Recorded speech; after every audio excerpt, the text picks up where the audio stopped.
Et merde, j'ai trop chauffé. L'aluminium, à l'inverse de l'acier, quand on le chauffe, on ne voit pas, il ne rougit pas, il ne change pas de couleur, on ne voit aucun changement qui ne peut nous indiquer si on chauffe trop ou pas. Je te montre tout de suite deux techniques très simples à mettre en place. Trouver le bon point de chauffe pour éviter d'avoir ce défaut-là.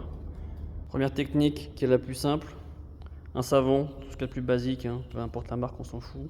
Si je dois venir chauffer de ce côté-là, je vais appliquer le savon de l'autre côté, ici. On l'applique généreusement. Ensuite, je vais venir chauffer à l'inverse de là où j'ai mis le savon.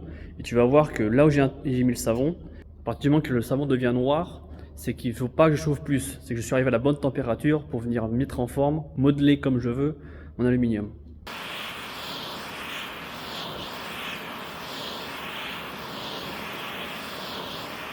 Le savon est devenu noir, ça s'est estompé un petit peu. De l'autre côté, je n'ai aucune déformation.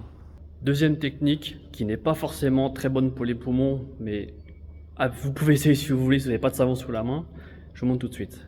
Prendre notre chalumeau, ne mettre que l'acétylène et non l'oxygène, et venir avec cette flamme que l'acétylène, venir marquer d'une suie noire notre tôle aluminium.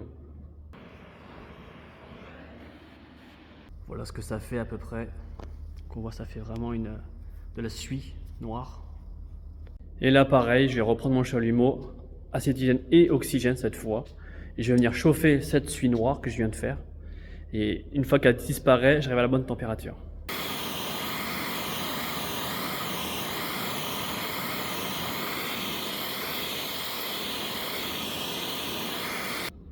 Comme tu as pu le voir, ces deux techniques sont très simples, très faciles à mettre en place, qui permettent de ne pas faire de bêtises et de foirer sa pièce. N'hésite pas à partager, laisse un commentaire, abonne-toi, je te dis à la prochaine.